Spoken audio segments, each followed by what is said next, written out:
what is the Roofer Facebook ad blueprint? This has not changed. The fundamentals here have not changed because the fundamentals of human behavior have not changed. It's the same way that you buy things or you end up buying things. The fundamentals work on you as well. And so when you're looking at the next steps, think of it through the lens of how you end up buying stuff that you see online. Because surprise, surprise, this is the way that we have to advertise to meet you, which is that the first thing we have to do is stop the scroll. Whether you're driving down the road and you have to stop and look at a billboard, or you're scrolling through your feed, which is just a highway of content, a highway of things to engage your brain, you have to get them to stop and pay attention to the ad, which means you have to get their attention. You have to get them to consume the information. So on a billboard, you've got mere seconds to work with. But on something like, say, Facebook, Instagram, some kind of social media platform, you have the opportunity to get them to watch 3 seconds, 30 seconds, or 3 minutes. You can get them to spend time watching the thing.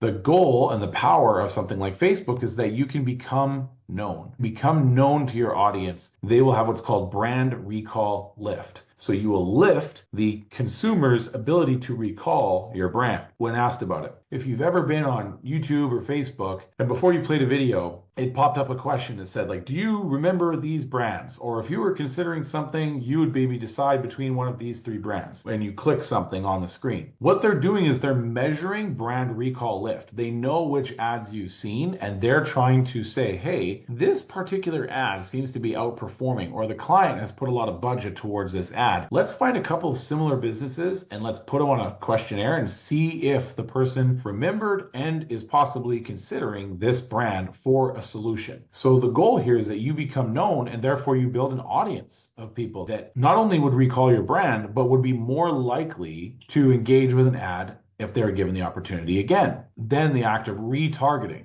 where you say, hey, anybody who's engaged with an ad before, put them on a smaller list of only people who've engaged with our ads and show them the next ad, right? So we're retargeting. In many ways, this is why when you talk about something, the joke is like you talk about the things you want for Christmas into your wife's phone, and then it's going to show her those things on her social media feed, so she might buy it for you for your birthday or Christmas or whatever. The joke is essentially proving that this works, which is that retargeting is something that translates into customers. From there, you're going to try and get them to click on something. So you're going to try and get them to move towards being a customer. Your goal is to get them to click on something. That something is usually an offer that has either some kind of incentive towards urgency, opportunity, or scarcity. From there, you want them to convert and become a lead. So visually, the fundamentals of successful advertising look like this. So this is a plan that we try and execute on with our clients every single month. But it all starts at the beginning of the season with something we call roof priming. Roof priming is best done with video. It can be done with infographics, but it's best done with video because video, you get a more enriched engagement metric, which is the percentage of a video watched. You usually cast this to a wide audience. So it could be the whole state of Texas, or could just be a county. You're not going to get super narrow with like interest-based targeting or demographic-based targeting. You're just trying to show your video to as many people as possible who live in your area. And it's really like the main criteria is that you want them to live there, not be traveling in that location. From there, the enrichment metric that you get is the people who watched half of a video. The idea is if you do a 4-minute video explaining the 3 different types of events, you're exchanging attention for a knowledge of your business. You're just trying to, as we've talked about here, get their attention, get them to watch and become known so you can build an audience. The audience being built, the action of that is you telling Facebook, hey, anybody who watched 50% or more of one of my videos, put them in a custom audience, a bucket that you can retarget where you can say, hey, Facebook, put these people in a bucket because I'm going to want to do something with these people next. So in many cases, if you have one video running and you showed them this video in February,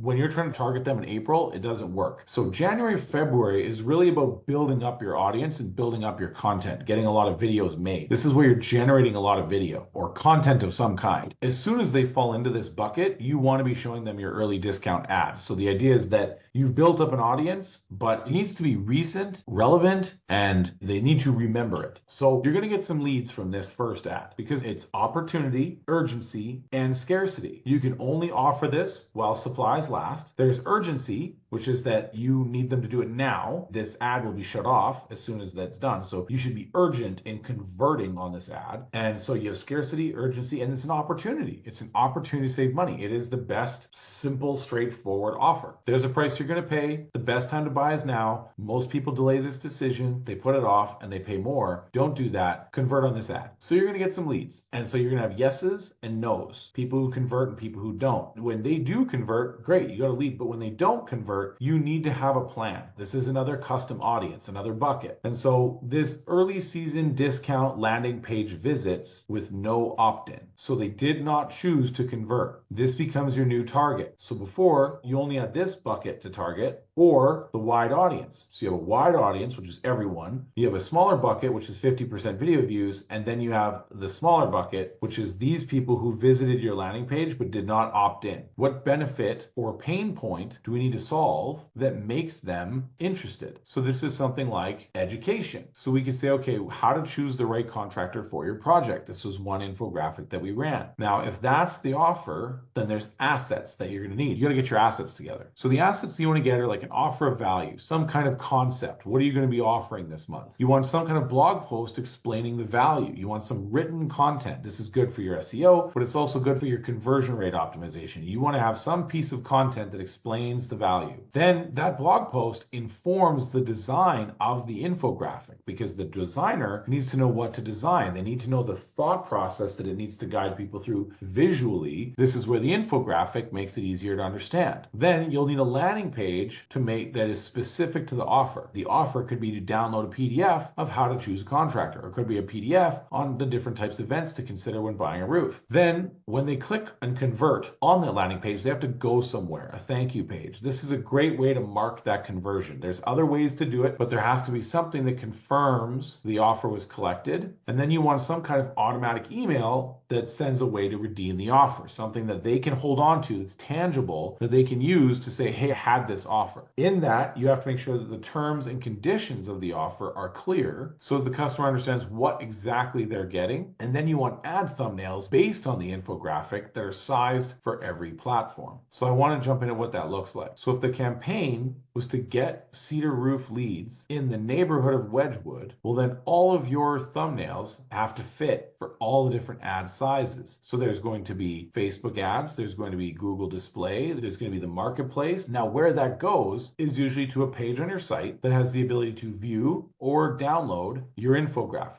This is an example of one of our better performing infographics that we used. We had to do this in such a way where like every single one of these little elements was custom designed. A lot of people who want to sell you an infographic are going to use like Canva templates. Well, there's something called like beautiful.ai. It's hard to get some of these elements to fit and look good and communicate the message. So with this follows the blog post that we had for it, which was explaining, went through declaring a problem, presenting a solution, and elaborating on it. So we said, like, do you know the average cedar roof in Alberta is 125 bundles with approximately 50 shingles per bundle, and there's 2 nails per shingle. That's roughly 12,500 nails going to your roof. So the visual elements that we wanted was a bundle. Like, this is what a shingle bundle looks like. We wanted to show like a bunch of nails flying at a roof, the same roof that you see kind of in the picture and in the ad, so that it feels familiar when they get there as they read logically, top to bottom, left to right. So you'll see that is a section up here. But we also wanted to highlight the data point, which is 12,500 nails going to your roof. So we wanted a big number there. And so in many cases, you're trying to get the key talking point there. All it takes is one good leak to cause significant damage to the interior of your home. So the idea here is that we're trying to make a very compelling argument that a bundle has a lot of shingles and shingles have a lot of nails, and therefore there's a lot of nails, and nails are like holes going into a roof, and all it takes is one for this to go back. The second element that really works is exploded roof views. People like this because it helps them understand how a roof goes together. When they look at a picture, a roof in progress, they don't really understand how all the pieces come together. These exploded views are like, it shows a person why something is what it is. Then you want to put the customer in to the scenario. Show what the happy outcome would be. So there's a few elements that work really here. We started educating them on it. So we had the roof done right by Sargent's Roofing. It still has a warranty. The other element that works really well is comparisons.